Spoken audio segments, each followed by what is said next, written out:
அனைத்துலக நண்பர்களுக்கும் ஸ்ரீ குபேரன் டிவி அன்பர்களுக்கும் அடியனின் அன்பு வணக்கங்கள். இன்றைக்கி நம்ம என்ன விஷயங்கள் பார்க்க போகிறோம் அப்படின்னு பார்த்தோன்னா, சனி பகவான், அது 9 கிரகங்கள் இருக்குது, 12 கட்டங்கள் இருக்குதுன்னு தெரிஞ்சிருக்கோம். இந்த 12 கட்டங்களில் இந்த 9 கிரகங்கள் என்னென்ன விஷயங்கள் செய்கின்றது, என்னென்ன விளையாட்டுகள் நடக்கின்றது, இது ஒரு அன்பர்களின் வாழ்க்கையில் என்ன விதமான பிரச்சனைகளையும் சுபமான நிகழ்ச்சிகளையும் அனுபவங்களையும் கொடுக்கிறது அப்படின்ற விஷயத்தை தான் இன்றைக்கி நம்ம பார்க்க போகிறோம்.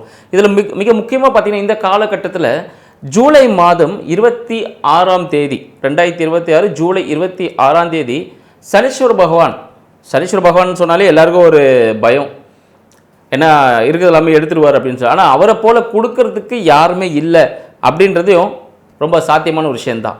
அந்த நிகழ்வு சனி வக்ர பயிற்சி பார்த்திங்கன்னா ஜூலை மாதம் 26ஆம் தேதி 2026 இந்த வருடத்தில் பார்த்தீங்கன்னா சனி வக்ர பயிற்சி இருக்குது. இது பார்த்தீங்கன்னா 138 நாள் வக்ரத்தில் இருப்பாருங்க. வக்ரம்னா என்னன்னு பார்த்தீங்கன்னா பின்னோக்கி செல்வது அப்படின்னு அர்த்தம். இப்போ நீங்கள் ஒரு வாகனத்தை இயக்குறீங்க, ஒரு பஸ்ஸில் ட்ராவல் பண்ணும்பொழுதோ இல்லை ஒரு காரில் ட்ராவல் பண்ணும்போது பார்த்தீங்கன்னா வண்டி முன்னாடி தான் போகுது அப்படின்னும் போது பார்த்தீங்கன்னா வண்டி ஸ்டார்ட் பண்ணும்பொழுது வண்டி ஒரு சின்னதாக ஒரு மூவ்மெண்ட் பேக்கில் போயிட்டு தான் ஃப்ரண்ட்டில் போகும். சரிங்களா? நீங்கள் எல்லா வண்டியிலையும் நீங்கள் பார்க்கலாம். அப்போ அது பார்த்தீங்கன்னா இப்போ வக்ரம்ன்றது பின்னோக்கி செல்வது அப்படின்னு. அப்போ எல்லா கிரகமும் பின்னோக்கி செல்லுமானா அது சுழற்சியின் அடிப்படையில் ஒரு சின்ன ஒரு நகர்வு இருக்கும், அதில் பின்னோக்கி போகிற மாதிரி ஒரு கணிப்பு இருக்கும், அதுதான். ஸோ அதன் அடிப்படையில் பார்த்தீங்கன்னா சனி வக்ர பெயர்ச்சி இந்த வருடம் அடுத்த மாதம் 2026 ஜூலை 26ஆம் தேதி நடைபெற போகிறது. இது 138 நாள் சனீஸ்வர பகவான் வக்ரத்தில் இருப்பார். அப்போ 138 நாள் அது சொல்லும்போது பார்த்தீங்கன்னா இது எப்போ முடியும் பார்த்தீங்கன்னா டிசம்பர் மாதம் 10ஆம் தேதி தான். இந்த வருடத்தின் கடைசியில் 10ஆம் தேதி தான் வக்ரம் நிவர்த்தி ஆவார். அப்போ என்னென்ன விஷயங்கள் ரெகுலராக செஞ்சுட்டு இருந்தோம் அந்த விஷயங்கள்லாம் செய்ய போகிறார். சரி, இதனால் என்னென்ன விஷயங்கள் நடக்க போகுது, 12 ராசி அன்பர்களுக்கும் என்ன விதமான பலன்கள் கிடைக்க போகுது, வக்ரத்தால் யாருக்கெல்லாம் ஜாக்பாட்டாக இருக்க போகுது, யாருக்கெல்லாம் இன்னும் படிப்பினை கொடுக்க போகிறார் அப்படின்றத நம்ம வீடியோவில் பார்ப்போம். மகர ராசி அன்பர்களுக்கு அடியின் அன்பு வணக்கங்கள். மகர ராசி அன்பர்கள், உங்களோட மைண்ட் வாஷ் புரியுது. படாத கஷ்டங்கள் பட்டுட்டேன், வாழ்க்கையில் நான் படாத கஷ்டங்களே இல்லை, ஆனால் ஒரு நல்லது கூட எனக்கு நடக்கலை அப்படின்னு நிறைய மகர ராசி அன்பர்கள் நம்மளை தொடர்பு கொண்டிருக்கீங்க. மகர ராசி அப்படின்னும் போது பார்த்திங்கன்னா காலபுருஷ தத்துவத்தின் 10ஆம் வீடுங்க. 10ஆம் வீடுனாலே வேலை தான். வேலை செஞ்சுக்கிட்டே இருக்கணும், என்ன வேலை சொன்னாலும் செய்வாங்க, எதுத்தே கேட்க மாட்டாங்க. சம்பளம் லேட்டாக கொடுத்த விட பரவாயில்ல, சாருக்கு எதாவது கஷ்டம் இருக்கும் ஆனால் லேட்டாக கொடுக்குறாரு அப்படின்வாங்க. ஸோ அத்தகைய பரந்த மனதுடைய மற்றவர்களின் கஷ்டங்களை புரிந்து கொள்ளக்கூடிய அன்பர்கள் யாரும் பார்த்திங்கன்னா நம்ம மகர ராசி அன்பர்கள்னு சொல்லலாம். இவங்க பொறுத்து போவாங்க. ஏன்னு பார்த்தீங்கன்னா சனீஸ்வர பகவானோட வீடு. சனீஸ்வர பகவான் கொஞ்சம் பொறுமையானவர், நீதிமான், ஆனால் ஏமாற்ற மாட்டார் யாரையுமே. ரொம்ப திறமையாக இருந்து செயல்பட்டு அந்த விஷயங்களை செய்து கொடுப்பவர் யாரும் பார்த்தீங்கன்னா நம்ம சனீஸ்வர பகவான். ஸோ அந்த வீட்டோட அதிபதியாக வச்சுட்டு இருக்க மகர ராசி அன்பர்கள் எப்படி இருப்பாங்க பார்த்தீங்கன்னா மிகவும் சாதுரியமாக செயல்படக்கூடியவர்கள், சிந்தித்து செயல்படக்கூடியவர்கள் யாருன்னா நம்ம மகர ராசி அன்பர்கள்னு சொல்லலாம். இவங்களுக்கு இந்த 138 நாள் அப்படின்னா என்னென்னு பாருங்கள். சனி வக்ர பயிற்சி, சனீஸ்வர பகவான் வக்ரமாகக்கூடிய ஜூலை 26 டிசம்பர் 10ஆம் தேதி வரைக்கும் இது நாள் வரையில் நீங்கள் பட்ட கஷ்டங்கள், நீங்கள் நினச்சிருப்பீங்க நிறைய கஷ்டப்பட்டுட்டாங்க, நிறைய செஞ்சிட்டாங்கன்னு சொல்லி, அதிலிருந்து மிகப்பெரிய ஒரு விடுதலை கிடைப்பதற்கான காலகட்டமாக இந்த காலகட்டம் திகழப்போகுதுன்னு சொல்லலாம். இந்த 6 மாதம் தாங்க உங்களுக்கு.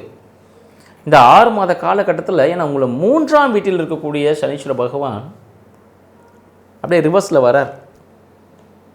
அப்போ உங்களை முயற்சிகள்லாம் புதிய முயற்சி நிறைய பண்ணியிருப்பீங்க, ஆனால் முட்டி மோதி அது அப்படியே கிடப்பில் போட்டுருக்கும். அது எல்லாமே பார்த்தீங்கன்னா இப்போ தூசி தட்டின மாதிரி உடனே ஃபாஸ்ட்டாக நடக்க ஆரம்பிச்சிடும். நீங்கள் புதிய தொழில் ஆரம்பிக்கணுன்னாலும் உடனே தொடங்கலாம் அப்படின்ற மாதிரி இருக்கும். நீங்கள் இல்லை நான் வேறு புதுசாக ஒரு முயற்சி செய்கிறேன், சக்ஸஸ். தோல் சம்மந்தப்பட்ட விஷயங்கள், ஷோல்டர், இஎன்டி சம்மந்தப்பட்ட விஷயங்கள் ஒரு பிரச்சனை இருந்துகிட்டே இருக்குது, அது எல்லாமே சொல்யூஷன்ஸ் கிடைச்சிடும், எல்லாமே சரியாக தீர்வு கிடைக்கக்கூடிய காலகட்டமாக இருக்குது. ஏன்னா யாரோட ராசிகள் எல்லாம் பார்த்தீங்கன்னா யாரோட ஜாதகத்தில் பார்த்தா சனீஸ்வர பகவான் வக்ரமாக இருக்காரோ இந்த காலகட்டம், இந்த 6 மாத காலகட்டம் அவங்க எல்லாருக்குமே ஒரு பண மழை பொழியக்கூடிய காலகட்டம். ஏன்னா உங்களோட மகரத்திற்கு 6ஆம் வீட்டை சனீஸ்வர பகவான் பார்க்குறாரு. ஸோ 6ஆம் வீடு என்பது வெற்றி ஸ்தானம்னு சொல்லலாம், கடன் வாங்கிறது அப்படின்னு சொல்லலாம், வயிறு அப்படின்னு சொல்லலாம், மேல் வயிறு அப்படின்னு சொல்லலாம். இதுநாள் வரையில் கடன் பிரச்சனையாலும் வயிறு சம்பந்தப்பட்ட உடல் உபாதைகளாலும் பாதிக்கப்பட்டிருந்த மகர ராசி அன்பர்கள் இந்த காலகட்டத்தில் பார்த்தீங்கன்னா ஒரு மிகப்பெரிய தீர்வு கிடைப்பதற்கான ஒரு காலகட்டமாக இருக்குன்னு சொல்லலாம். இதுநாள் வரையில் நீங்கள் பட்ட கஷ்டங்கள்லேருந்து ஒரு விடுதலை கிடைப்பதற்கான, ஏன்னா உங்கள் ராசி அதிபதியை பார்த்தீங்கன்னா இப்போ வக்கரம் ஆகிறதுனால நீங்கள் கொஞ்சம் ஃபாஸ்ட்டாக சில விஷயங்கள் செய்யணும். கொஞ்சம் ஸ்லோவாக இருந்தீங்கன்னாக்கா இன்னும் டல் ஆகிடும்.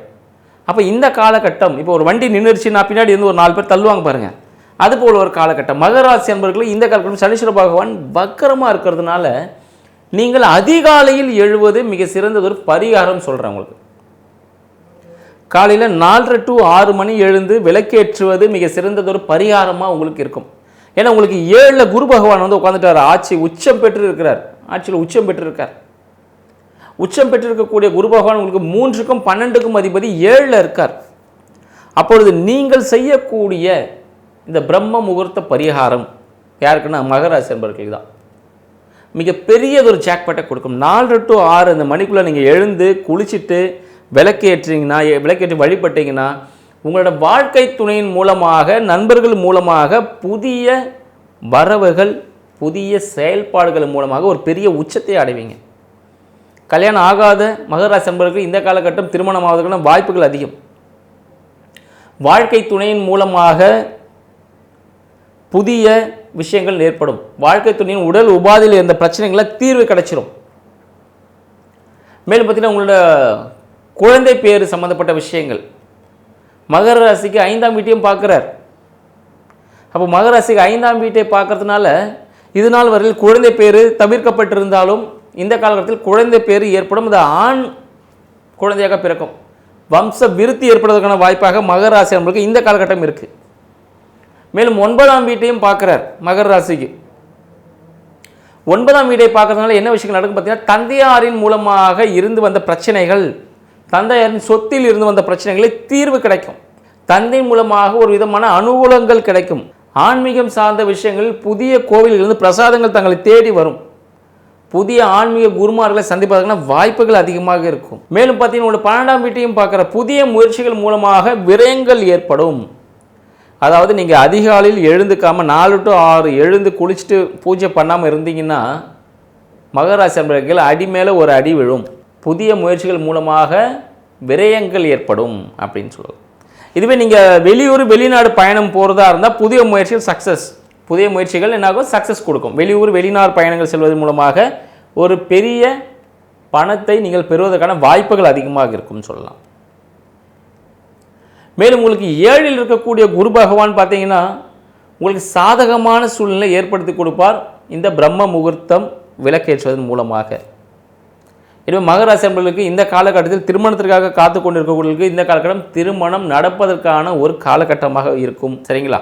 ஸோ அந்த விஷயங்கள் கண்டிப்பாக நீங்கள் வியாழக்கிழமைகள் உங்கள் திருமணத்தை செய்வது மிக சிறப்பானது ஒரு விஷயம், அதை பார்த்துங்க. மேலும் உங்களோட இஎன்டி சம்மந்தப்பட்ட விஷயங்கள், ஷோல்டர் பெயின் யாரெல்லாம் இருக்குது, நெக் பெயின் யாராக இருக்குது, கழுத்து வலிகள், தோள்பட்டை வலிகள், நாள்பட்டை வலிகள், எல்லாம் கால் வலி இருக்கும் சில பேருக்கு மகராசி அன்பர்கள். இது எல்லாத்துக்கும் தீர்வுக்கு கிடைக்கக்கூடிய ஒரு காலகட்டமாக இந்த காலகட்டம் திகழப்போகுது. இந்த 6 மாதத்தில் நீங்கள் செய்யக்கூடிய உடற்பயிற்சியும் இந்த பிரம்ம முகூர்த்தத்தில் செய்யக்கூடிய விஷயங்களும் தங்கள் வாழ்க்கையில் மிகப்பெரிய சாதனை. ஏன்னா எவ்வளோ கஷ்டப்பட்டிருப்பீங்க, அதற்கெல்லாம் தீர்வு கிடைக்கக்கூடிய, அது ஒரு டார்க் ரூமில் இருந்துட்டு ஒரு சின்ன ஒரு லைட்டு வெளிச்சம் கிடைக்காதா அப்படின்னு நினச்சிட்டு இருக்கக்கூடிய அன்பர்கள் அனைவர்களுக்கும் இந்த காலகட்டத்தில் இந்த டார்க் ரூமில் ஒரு பெரிய கதவே திறக்கக்கூடிய ஒரு காலகட்டமாக இருக்குது.